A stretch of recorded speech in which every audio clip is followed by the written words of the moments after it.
one way to achieve a goal is to break it down into smaller bits and be consistent. And whenever you the term is pay yourself first. Whenever you automate your savings for a financial goal, you are exponentially more likely to achieve that goal because you're forcing consistency.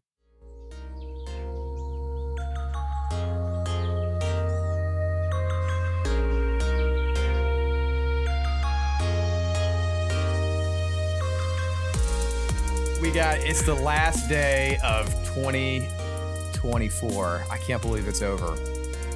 It seems like we were just getting into 2024.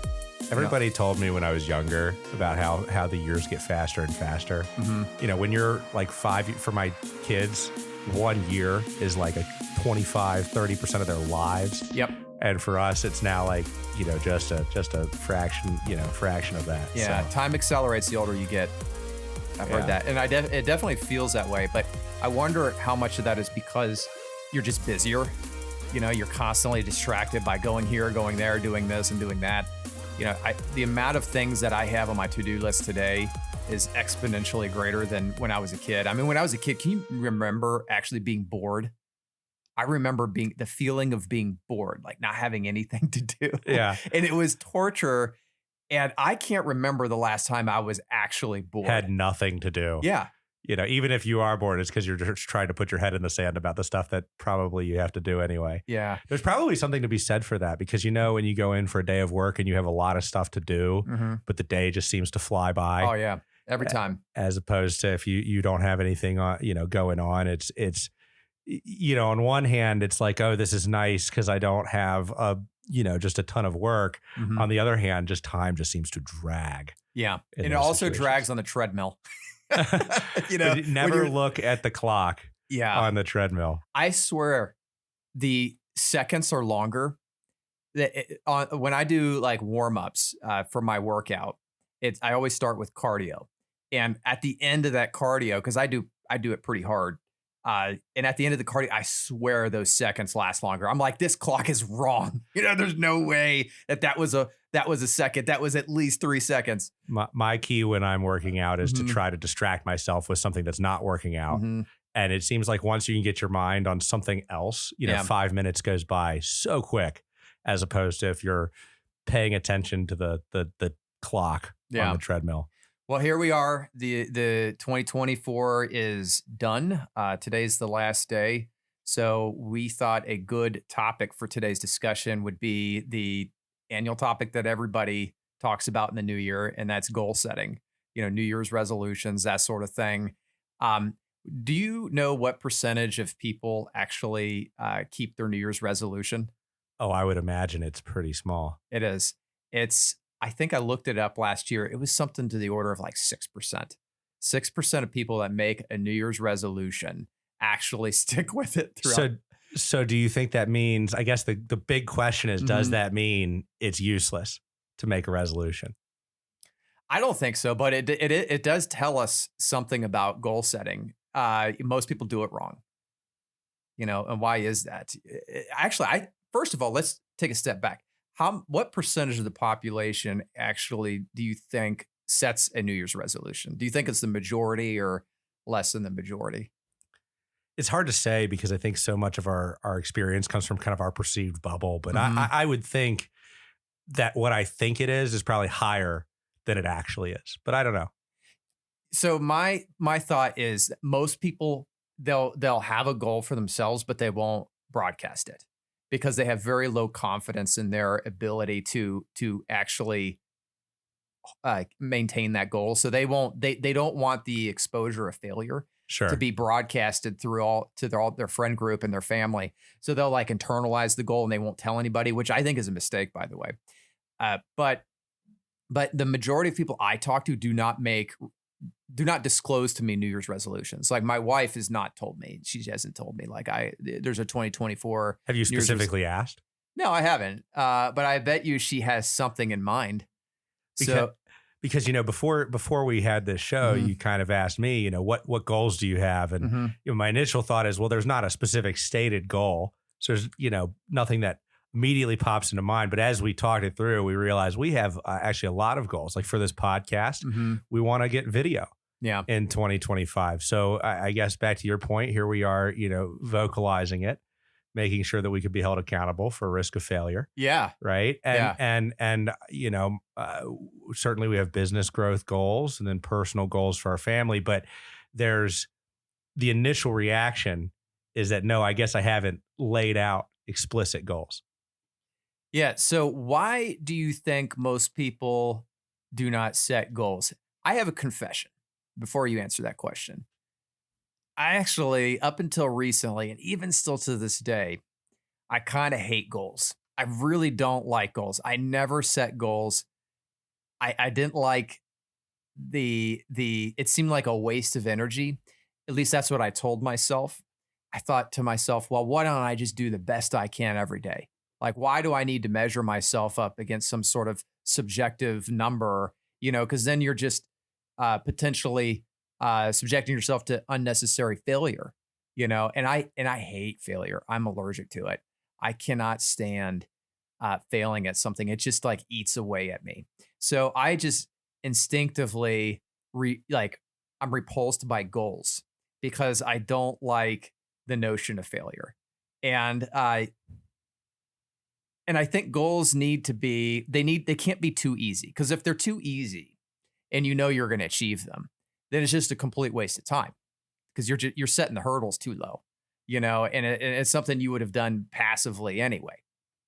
But if you make the goals like where they should be, like the idea of stretch goals frighten me. I don't like stretch goals because you're not supposed to hit those goals. Those are goals that are like exceptional. Anyway, that's the way I always felt about goals. So I really wouldn't set goals for myself. I would just try to wake up and just show up every day. But I have completely changed my attitude on that. I think goal setting is very critical, but you have to do it the right way. Okay. Now, and we're going to talk about what the right way to set goals would be. But I do want to get your thoughts on that. I have some thoughts. But I do think that a lot of people feel the same way about it that I do. I don't know. Do you feel that way about goals? I think goal setting is really important, but I guess where I'm a little critical is like people, and this is just my opinion, but Mhm. I think sometimes setting goals that are a little too rigid can be good and bad. Mhm. So like I think about it in the way that we craft financial plans for clients, and you think about the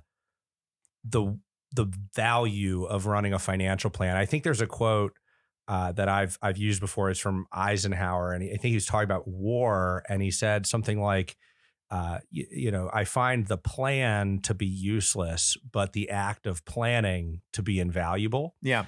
So I think there's something important to like the mental, just thinking about what do I want? Where do I want to be? What kind of person do I want to be? What do I want to be doing with my life? Like, I think having a process to, kind of visit and revisit and assess Mhm. is really important to keep you moving in the right direction. But I don't know how that relates to like the specific goal of like, okay, I'm going to get on the it's great to say I'm going to get on the treadmill for once a day or whatever it is. But Yeah. How does that think, translate to who you want to be? yeah. So I'm more big picture about it. I like to kind of think big picture and make sure that directionally you're going in the right way. But I tend to think that if you put yourself in a position where you've got to kind of work against your own behaviors to be successful, like you do in some ways set yourself up for failure. Like I'm not, for me, I don't like working out isn't something that I'm thrilled to do. Yeah. Okay. I like to cook. I really enjoy cooking. So for me, when I decide that I want to lose some weight, it's not to say that I don't work out. I think that's important, but like managing my diet and cooking food that's a little bit healthier and in eating better, like that works easier for me to actually make it attainable. So I guess back to your point, I don't have any set framework around here's what I guess it's like I'm going to try to eat ice cream less at night, and eat more lean meats. But back to the core point, I think it's really important that you have kind of a process for motivating yourself to make forward progress towards whatever it is that's important to you. Yeah, it sounds like the first step to goal formation. And by the way, let's first acknowledge that the term goal is it's so generic, and I think a lot of that is the fault of the financial advice community. If you want to use that term, community, I think it's another overused term. But goals, where have you ever been to a financial advisor's website that didn't have the term goals in it? It's everywhere. It's like, oh, come talk with me. I'll help you identify your goals and work through steps to meet those goals. It's like the term goals is just so generic. What does it mean?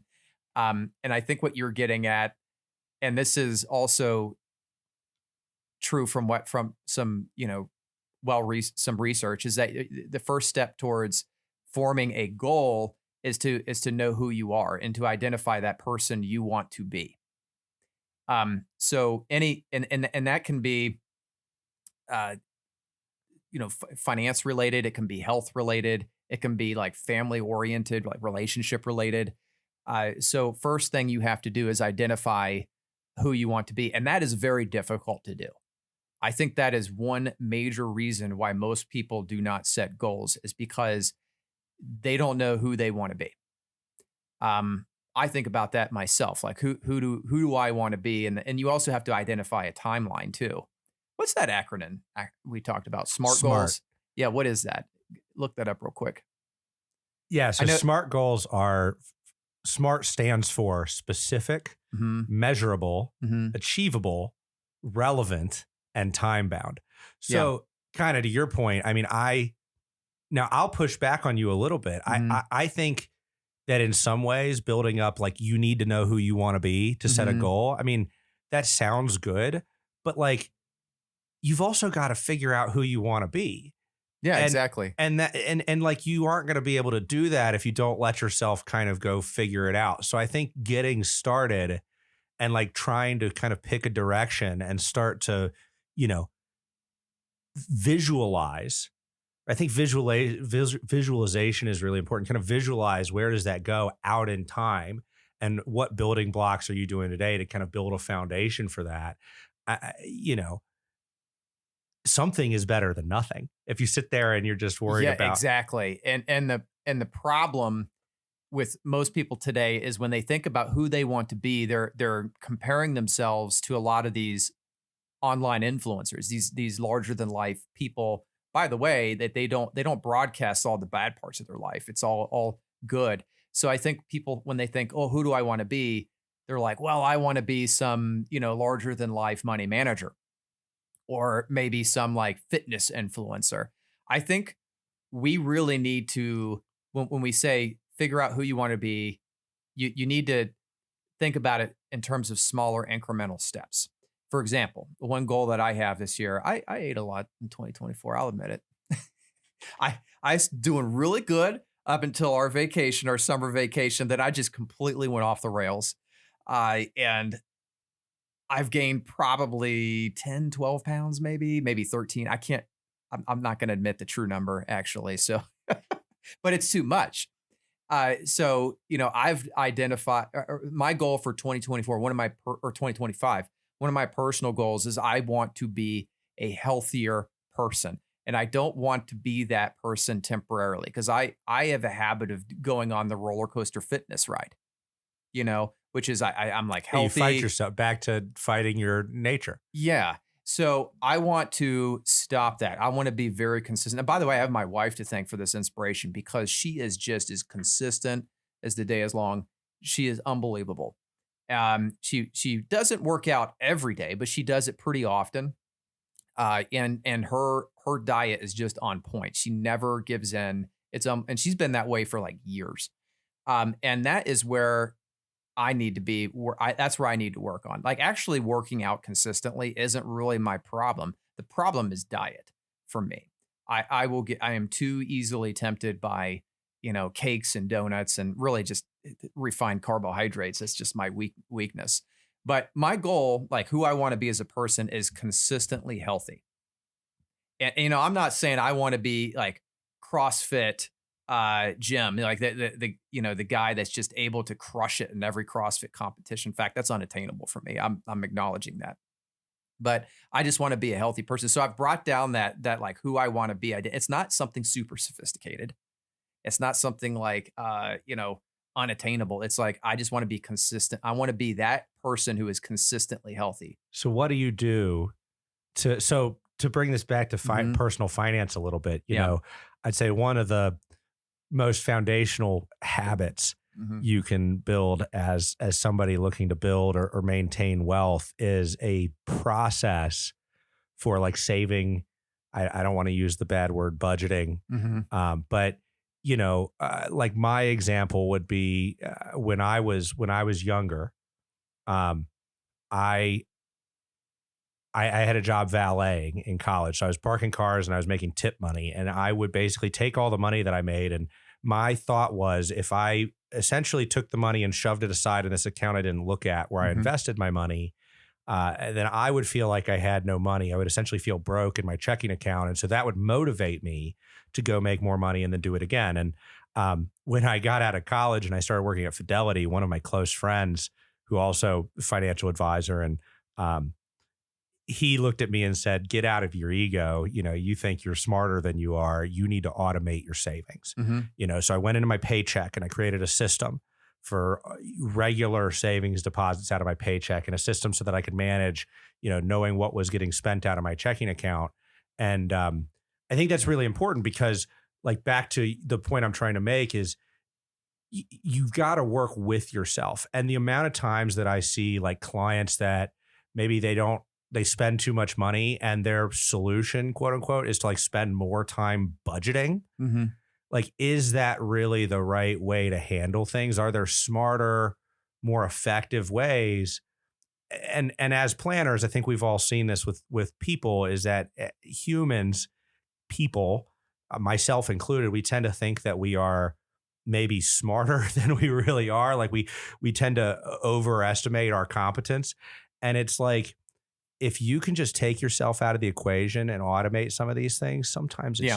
it's so much better. Well, it's forced consistency, and the number one way to achieve a goal is to break it down into smaller bits and be consistent. And whenever you pay, that the term is pay yourself first. Whenever you automate your savings for a financial goal, you are exponentially more likely to achieve that goal because you're forcing consistency. And you could flip this to the other side too. What Mhm. if you're retired and you're living off of your money? I mean, Mhm. having to, if you have a portfolio full of millions of dollars Mhm. and it's just like, okay, what can I spend? And here you go. I'm just withdrawing from my, multiple $1 million account. That's a lot harder than, hey, every month I get a certain amount of money that shows up in my checking account or what have you. And then you can look back and say, okay, I mean, let's say I'm pulling $10,000 a month Mhm. out of my investment account. That's $120,000 a year. That hits the checking account. If I need to pull extra money out of my investment account, guess what? Spending more than $120,000 a year, right? And so there's a process. This is called a reverse budget, where instead of looking at your expenses kind of on a forward, hey, let me total up everything that I do, you kind of look at how much money showed up in my checking account and how much money's left over, or how much extra money did I need to go get. And the best example of this was at Fidelity. When I was talking to people over the phone, you would ask people what they spend. So you would, somebody would call in and they would be asking about something about their finances. You'd have to take a step back and ask some broader questions. And so a lot of times you'd end up asking about, what have you saved? What do you spend? And oftentimes somebody would tell you they spent, I don't know, $5,000 a month, $10,000, whatever the number is. And then you would say, okay, so what do you know what you bring home every 2 weeks or whatever the pay frequency is? And they know that number. Like, people know what their net take home is. Mhm. That's generally a number they have in their head.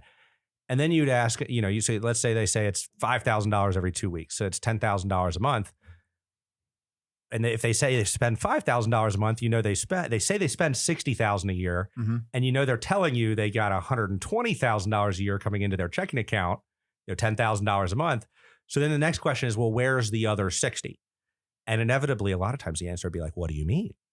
Right? And it was gone. So the spending was really higher, but is much, much easier. I mean, if you ask them what their budget was and they total their mortgage and they get to $5,000 a month. In reality, was $8, $9, $10,000 a Yeah. month. And that's not to say that that's a bad thing. It's just that you want, you don't want to work against your own behaviors. There's a lot of people that I've seen that spend a lot of time manicuring a spreadsheet to tell them what they spend, when you might be able to just look back at, how much did I Just make look and at how your much is checking left account over. statement.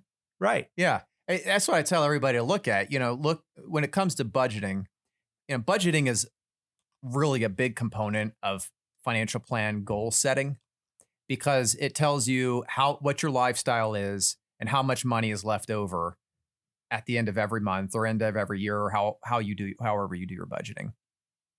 What I find that gap is when people do that spreadsheet analysis, or the YNAB, or the every dollar analysis, is they oftentimes forget those like once a year items that are big ticket items.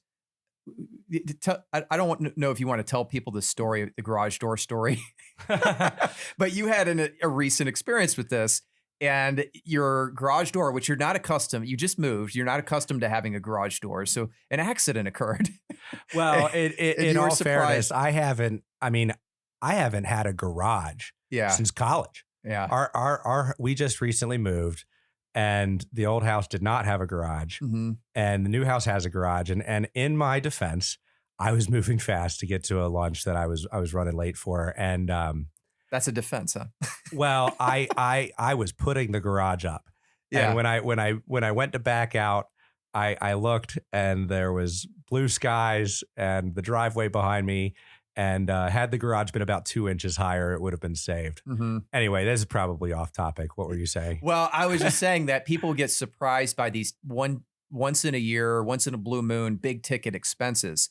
And it But completely. they're a fact of life. Yeah, they're a fact of life. They happen every single year, but people do not plan for them in their budgeting. They just look at their regular monthly outlays. That's all they look at, and they say, okay, that's how I get to the $5,000 a month expenses. It's like, no, you've also got to throw in the new roof, the new water heater, that MacBook Pro you just bought. All these things count. All these things are expenses.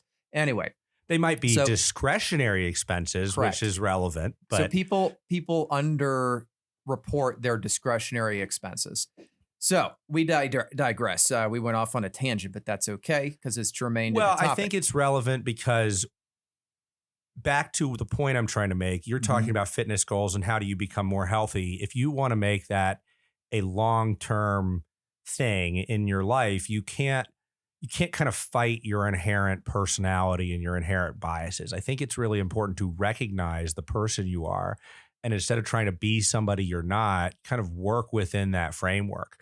Like if you are, back to budgeting, if you are bad at, if you're a spendthrift, and if you have money in your checking account, you're going to spend it, like create a process so that you don't have a bunch of extra money in your checking account. And the reason why this is important is because you're trying to identify who you are today, because that is that's the point from which you're going to measure your success. Goal setting and learning. Well, we'll just talk about learning, because when we're talking about goal setting, you're really trying to improve yourself. So to improve yourself, you're trying to learn and to evolve. And that evolution is most efficient slightly outside of your comfort zone. So you got to be slightly outside of your current domain or your current habit or your current field of expertise in order to learn with maximum potency. So it's impossible to know where that point is, where that comfort zone is, without knowing who you are. So one thing, like, I think people get sidetracked. Like, I don't really enjoy doing retirement planning for people that are younger than like 55. Yeah, everybody thinks that they need to want, like, that all we do is like plan for when you're 70 years old. I mean, there's so much more to it than that. Most people do not even look at their life in 12-month increments, let alone 20, 30-year increments. Most people can't even get past 3-year increments. So I actually like, when in my discussions with clients, I like to talk about goals that are 3 years or less out, because those become more real. They are more salient to individuals, and the motivation's higher. When it comes, but it doesn't mean you can just neglect your retirement. You do have to save for that, but that's why I think generic like numbers like CFP says, 12 to 15% save for retirement. Um, you know, I know people, like Dave Ramsey talk about 15% have saved to retirement. Like a generic goal like that is good enough.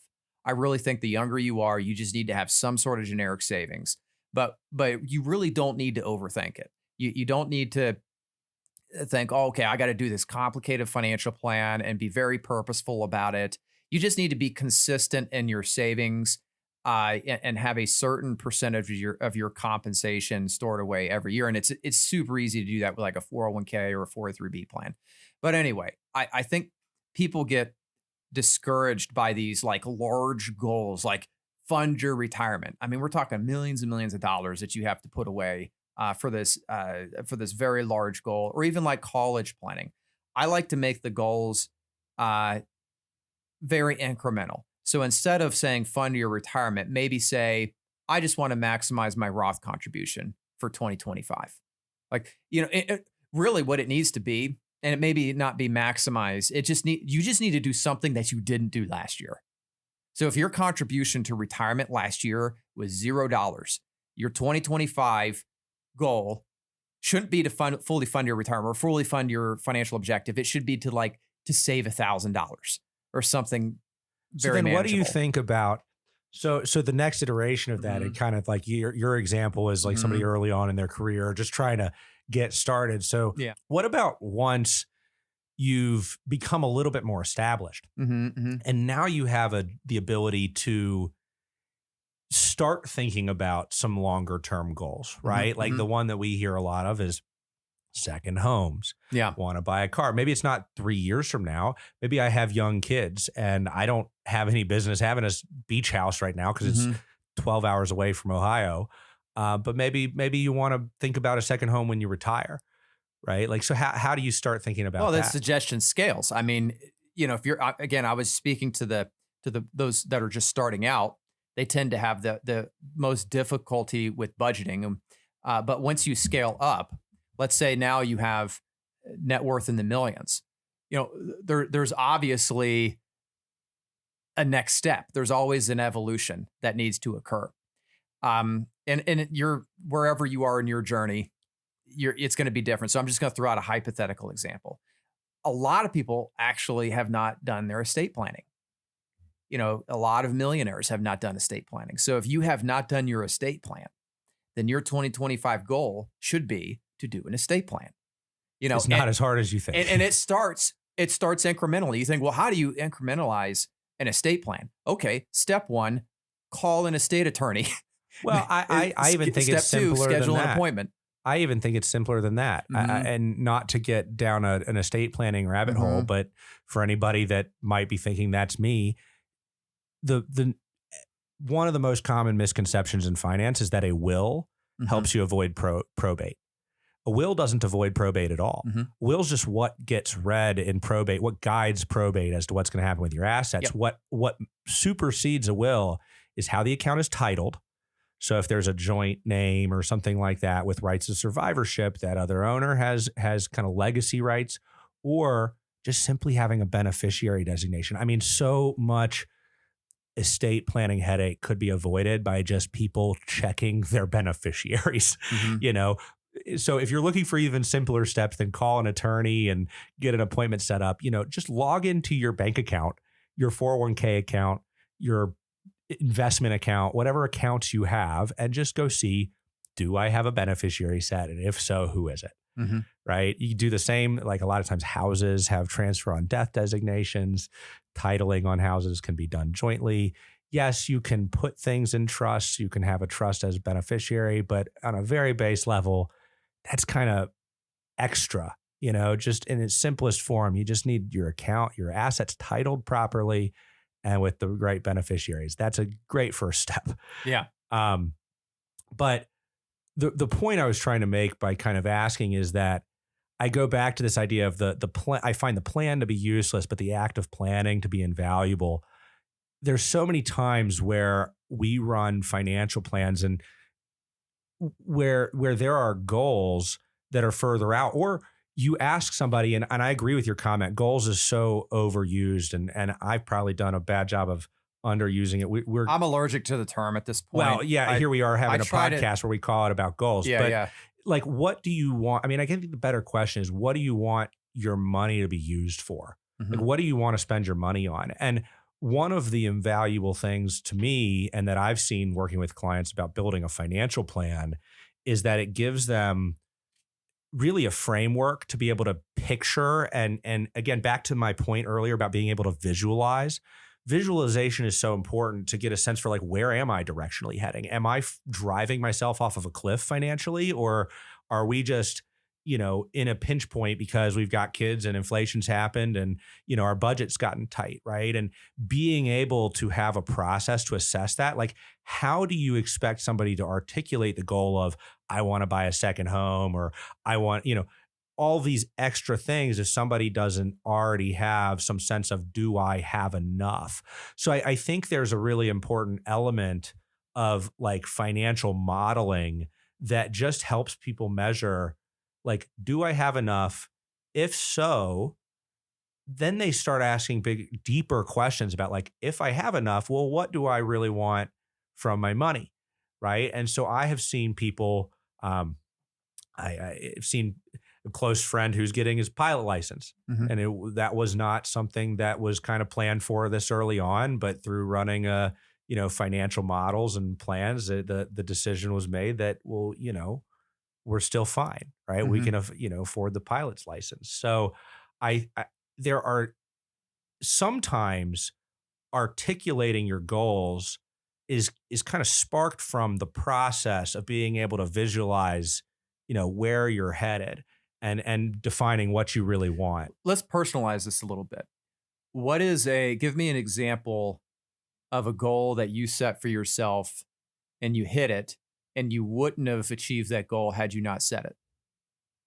Well, I think that my practice is I'll say that, when I was a valet in college and investing my money, I thought about working with people and helping them with their money. And there were, that's such a big thing. You're not going to go from being 22 years old parking cars to helping people with millions of dollars think about what to do with it without baby steps in the middle. So my first step was go to Fidelity. Yeah. And, then it was get your Series 7, then it was get your CFP, then it was join the Financial Planning Association, then it was go to UBS, then it was, and so this series of little baby steps, all of a sudden I looked back and it had been 10 years and I was positioned to be able to do what I was kind of planning for. But we've talked about it before. Like, I kind of knew where I wanted to go, and your point about trying to figure out where you want to go, I think, is relevant. I guess what I'm trying to postulate when I talk about the financial plan is even like, how many times do you think I run a financial plan with somebody in their mid 30s or mid 40s, and you ask them, what do you want to do in retirement? They don't know exactly. And the point of the question isn't for them to spell out exactly what they want. The point of the question is to kind of seed the question and to go through the planning process so that they can then start to ask themselves the question after they've got a better feel for, like, what do I actually have? And it's not a overnight thing. Somebody's not going to have like some eureka moment on the first meeting and all of a sudden they're like, oh yeah, I can do it. I've seen it take years. But slowly but surely people kind of come to terms with their financial position and the plan that's in place and the track that they're on, and their brain gets more comfortable starting to be willing to introduce some of these other goals that they might not have even thought about or seen as realistic before. Yeah. Well, I can give you examples of I'm not going to ask you to personally identify a failure. Maybe that you don't want to broadcast that. Well, but I can would tell say you, my main, for me, a lot of the things that I wish I was better at relate to health. I think, you have wealth and you have health. And I think as a money guy, obviously my job is to put a lot of emphasis on wealth, but if your goal isn't to use the money for everybody else, I mean, and I think there's a lot of good reasons to want to create money and to help and support others, but um, without your health, what do you do with it? And I think we really I mean, so if I was to set a goal, which is this is an area I'm weak in, like I would love to be healthier, just like you. But how do you create like I'm kind of naturally good at the money goals, right? So how do you then translate that over into fitness goals? So, well, I got an example. This I'm isn't a happy fitness to. podcast, so It's a goals podcast. The goals apply. I think money's just a portion of your overall life. Like when you think about your life, money is it's a fraction of it. You also have your health, which I would argue is more important than money in a lot of ways. And then you also have your relationships, which I think is the most important thing. I think you can't neglect any of them. But I think that there's three pillars of life that kind of all build to some form of meaning. And that is, relationships, health, money. Anyway, I digress. I'm going to go over a recent learning experience around goals that I think is somewhat telling about my personality. So again, I am kind of resistant to the whole goal setting process because I don't setting up goals is kind of like committed sacrifice. You're committing to sacrificing some part of you, either your time, your money, your health, or not necessarily health, your like pleasure, your experience. Like, when you decide to get fit, you're obviously you've got to sacrifice in the diet. You can't have Krispy Kremes anymore. But when I'm remodeling my boys' bathroom, and I started this project in the middle of the summer. My wife motivated me to do this, but I was hesitant to do it. I knew it needed to be done because it was kind of gross and dingy in 90s, but I went ahead and just gutted the bathroom. I'm just gutting it. I had no plan. There was no goals. I just thought I'm just going to start this thing. Here we are, December 31st, and it's about halfway done. But then we, as you know, bought a house recently. We still have yet to close on it. So I'm nervous about that right now because it's like, the financing hasn't come through yet. And I'm just like, come on, my mortgage guy. It's like, I just give me the final, stamp of approval. Time. Good luck getting anything moved. He told me that the appraisal was going to be done first week of January. I was like, ugh, it's so close to the closing date. Anyway, I digress. So back to the bathroom, like I had to get done because we have to list our house soon. So I'm like, okay, it's time to really plan. And what I decided to do, so this was like a complete failure up to this point. What I decided to do is be incremental about it. It's like, okay, Ben, you're not going to sit down for a whole day and knock 25% of the thing out, get it done in a week. So what you're going to do is every day, you're going to do at least one thing. You're going to do one thing. And I'll tell you, I've made more progress on that bathroom just in the last 2 weeks than I have in the preceding 4 months. Just because I have just told myself, you're going to do one thing. I don't care if that's just sand a little bit of drywall here or connect this wire or, connect the plumbing here, like just one tiny, teeny little thing. And I do that every single day. And what I find is like, I do that little thing, but then I'm like, I'm already doing it. Might as well do a little bit more. I got the time. So it's so funny you bring that up because I was just having a conversation with my wife. One of the Black Friday items that we got for the new house was a treadmill. Yeah. We've moved and we're not close to the gym like we were before. So we got some way to work out. And I've always, whether this is right or wrong, I don't know, but I get on there and I just tell myself, I'm just going to walk for 5 minutes. Yeah. And that's all it really is. That's all it has to be. I got 5 minutes. I'm in my PJs or whatever it is. I'm just going to walk for 5 minutes. Mm-hmm. And then I start walking for 5 minutes and all of a sudden you're a little bit warmed up and you're sitting there on this, workout that you've started. And you're like, well, you look up at the time and then you set a new goal. It's like, well, I'm going to do a half a mile, or whatever. And then all of a sudden now you've been on for 8 minutes and sure enough, 30 minutes later, you're getting off the treadmill and you burned 250 calories. Yeah. I think what we're discovering here is that you like these small incremental goals that you set for yourself. So don't set these large, like hard to achieve goals. Now have them as stretch goals, like ideals. in mind. Like who you want to be should be idyllic, I think. But when it comes to the real world, there's planning and there's doing. Doing is the hard part. So what you need to do in order to encourage yourself to do the most is make the doing part not intimidating. Like when I think about, I like to swim. I learned to swim late in life. It's a great exercise, but it takes a lot of motivation to get in a cold pool, especially in the wintertime. You're like, oh, I don't want to do that. Plus, I don't know if anybody is on this listening in has swum before, but it's not pleasant to swim because it's almost like systematic drowning. You do not have convenient access to oxygen. And if you've ever felt like winded, out of breath, you are like that 24/7 when except for the first 2 laps. After that, you're like winded and you can't hardly breathe enough. You just can't, your body can't get enough oxygen. So it's just an unpleasant feeling throughout the whole entire thing. So what I have to tell myself is like, you're just going to do 20 laps. You're going to do 20 laps and that's it. And for those of you, that's like, when I say 20 laps, that's like 25 meters, 20 times. So actually swimmers, this is an annoyance I have. Swimmers call a lap one length of a pool. I think in my mind, a lap is 2 lengths. It's Down there and and back. back, but that's not what they do. They cheat. So when someone says, I did 20 laps today, what they're really saying, and what most people would understand is 10 laps, which is 15 meters. Either way. But anyway, I tell myself just do 10. But then what I end up doing every time is I end up doing like 20 or 30. Yeah. So anyway, that's what you need to do. You need to tell yourself just 5 minutes or just a little tiny bit, as long as I can do. And honestly, if you just do the 5 minutes and that's it, that's great. That's even better than nothing. Yeah, that's totally better than nothing. And you're still being consistent. There was a book I was reading a summary on. And one thing that they suggested in this book is never miss twice. I actually really like that. It's okay to foul up once, but that second time is critical. You cannot miss twice. What do you mean by that?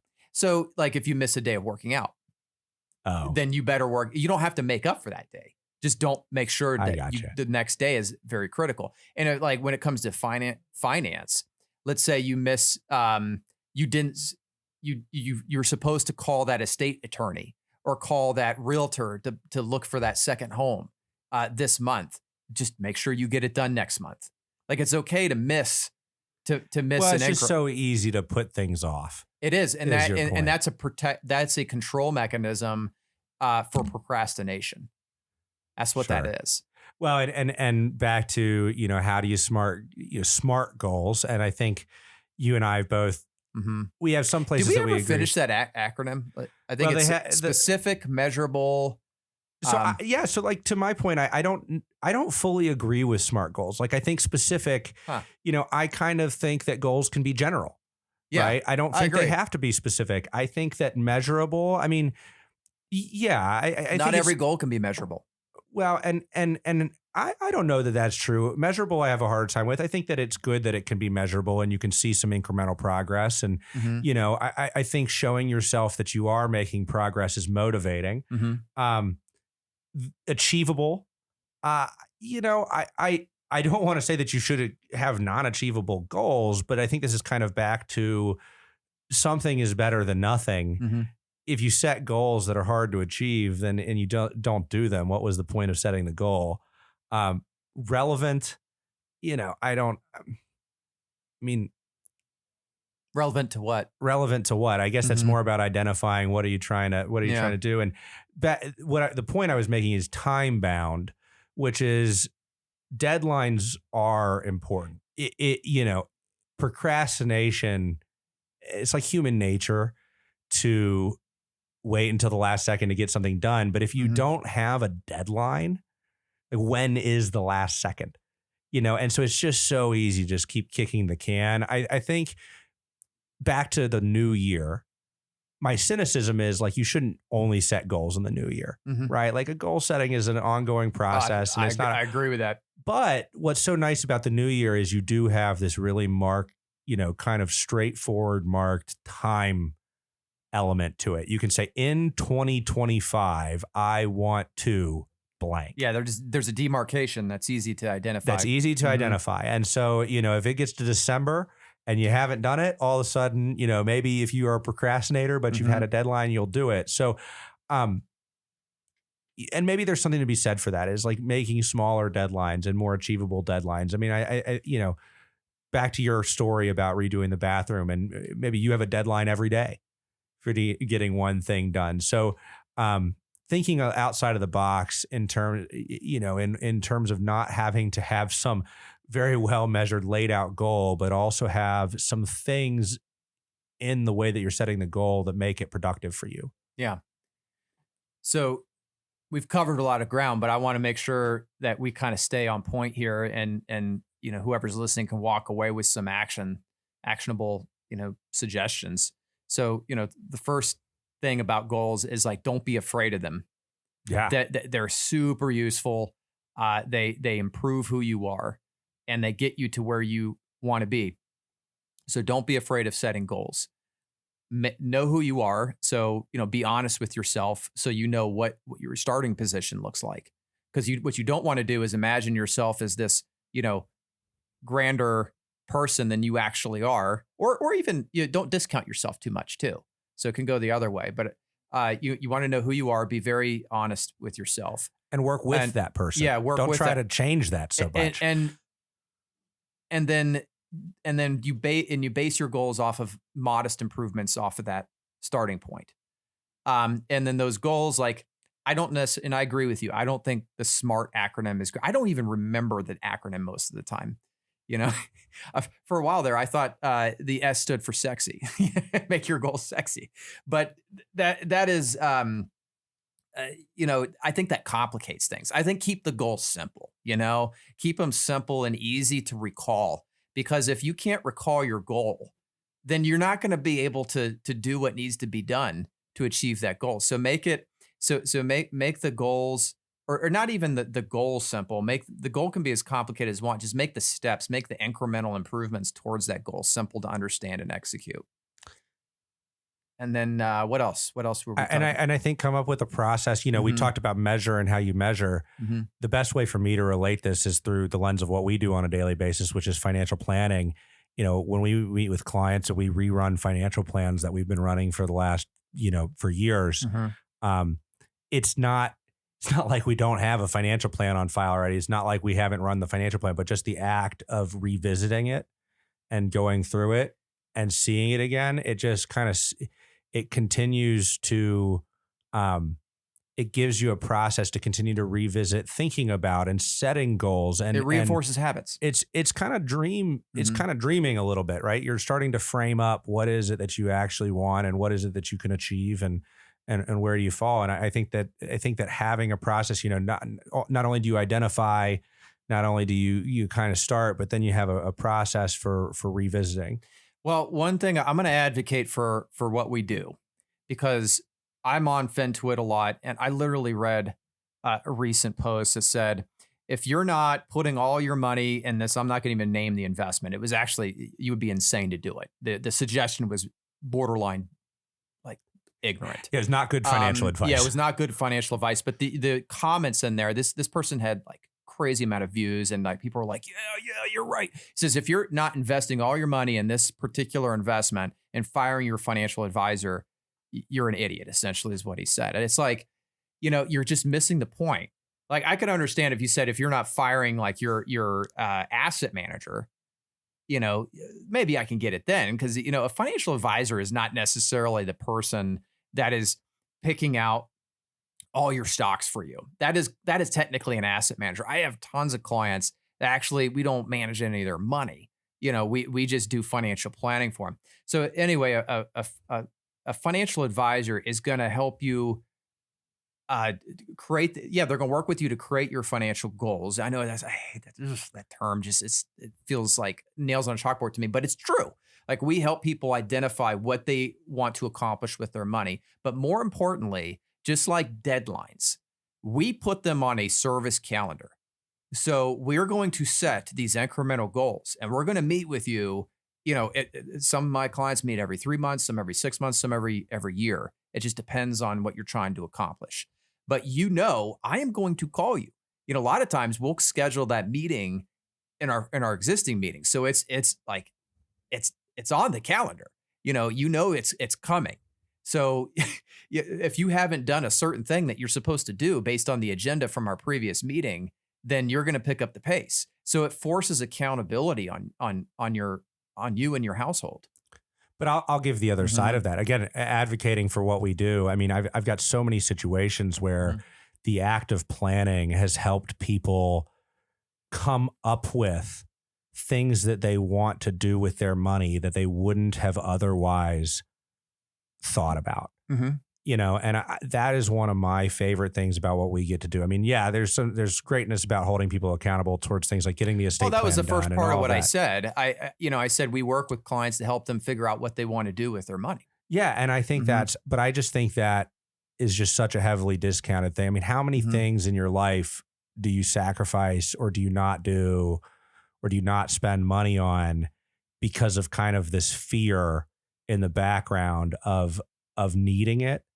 And I think helping somebody really quantify what that need is, and it puts their brain in just a different position where they're able to start thinking about what the wants are. And I've just seen so many situations where all of a sudden people are doing things or using their money in ways that aren't that fills kind of a deeper purpose. And they didn't know what that, I mean, I don't think a lot of those situations, the people came in like, here's my purpose, here's what I want to do. It was a discovery process that came through the act and the ongoing process of planning and goal setting and all of that. What the absence of when someone has too much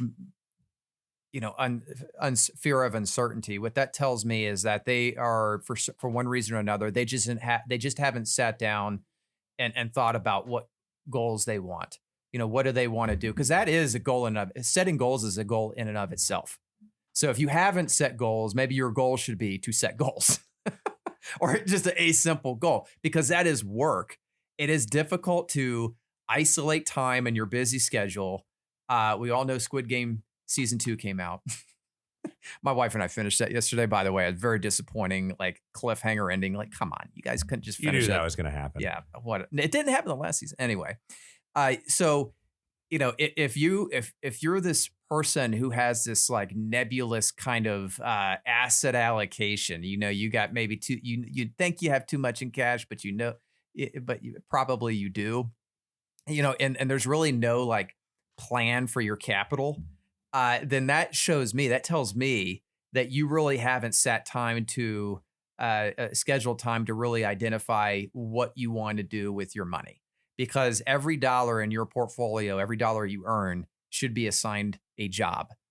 And if that is not the case for you, then your goal for 2025, at least financially speaking, should be to set goals. Give every dollar a job. And if you don't know how to do that, just call a financial planner. Like, it's not, a lot of us do free consultations. So it's not like you're going to come in and get some sort of sales pitch. And by the way, if you do get that should be your sign to turn tail and head out.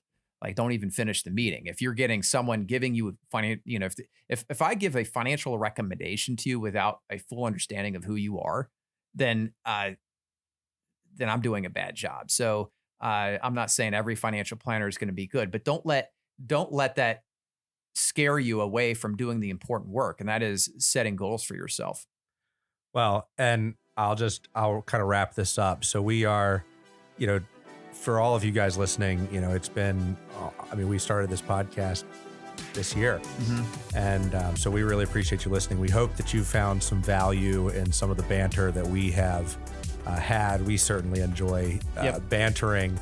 And we look forward, as we mentioned in the beginning of the podcast, we have some goals for 2025. We are hoping to get video so that we can put the podcast on YouTube and continue to grow the audience. The audience. Yeah, so. and we do appreciate every bit of feedback we get. So if there is something you want us to do or change, or if there's some way for us to improve the quality, for you, don't hesitate to reach out. All our information is in the show notes. So just pull out the show notes and then reach out to us, email, social media, it doesn't really matter.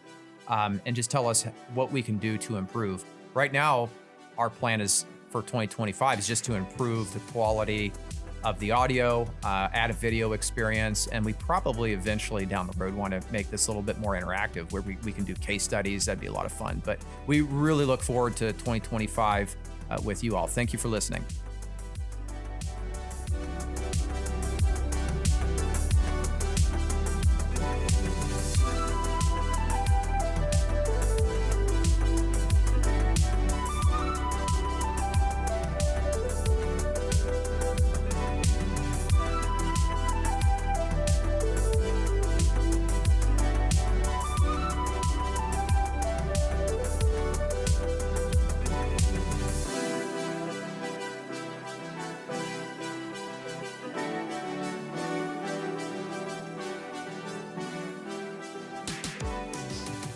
To determine which strategies or investments may be suitable for you, consult the appropriate qualified professional prior to making a decision. Any company names noted herein are for educational purposes only and not an indication of trading intent or a solicitation of their products or services. Advisors associated with National Wealth Management Group may be either 1. Registered representatives with and securities offered through LPL Financial, member FINRA SIPC, and investment advisor representatives of National Wealth Management Group. Or 2, solely investment advisor representatives of National Wealth Management Group and not affiliated with LPL Financial. Investment advice offered through National Wealth Management Group, a registered investment advisor and separate entity from LPL Financial.